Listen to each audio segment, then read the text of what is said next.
ঢাকার সাভারে সুলতান হোসেন সাগর নামে এক যুবককে কুপিয়ে হত্যা করেছে দুর্বৃত্তরা। মঙ্গলবার রাত 10:30টার দিকে সাভার পৌরসভার সিআরপি এলাকায় এই যুবকের ওপর হামলা হয়।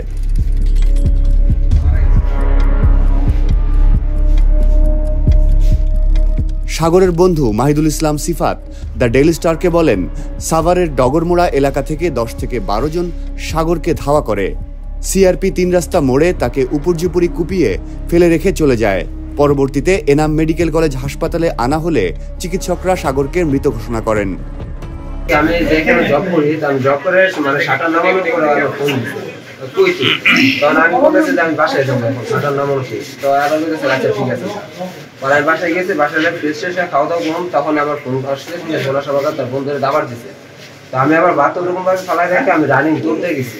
তো তারপর আমি কোন দিকে গেছি, পরে ওরা বলতেছে ওর শুয়ে লাগছে দাবার দিছে ইয়ে ডগরমোড়া থেকে। তো যখন দাবার দিছে, দাবার দেওয়ার পর ওই জায়গায় আমি নাইট গার্ডকে আমার ফোন দিছে, ফোন দেওয়ার পর বলতেছে হয়তো রক্তাক্ত অবস্থায় পড়ে রয়েছে। আমি ওই যে দিক দিয়ে ব্লাড পড়তেছে, ওই জায়গায় আপনি হাত দিয়ে রাখেন।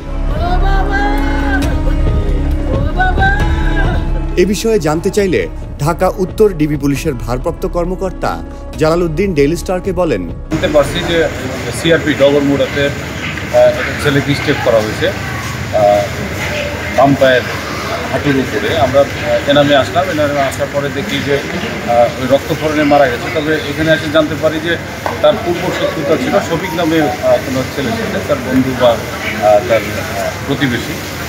সেই পূর্ব শত্রুতার জের ধরেই তাকে ডেকে নিয়ে এসে ওখানে ডগরমোড়া এই জায়গাতে 10:30টা 15 রাতের দিকে স্টেপ করছে।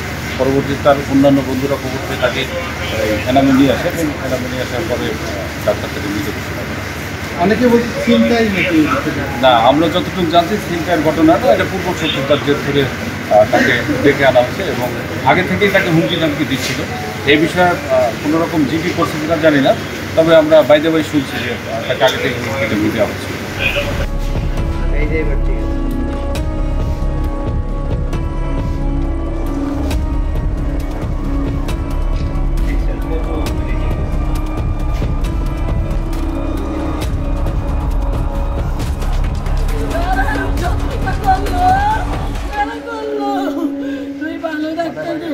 এই ঈদে জামা জুতো অ্যাক্সেসরিজের ডিসকাউন্ট।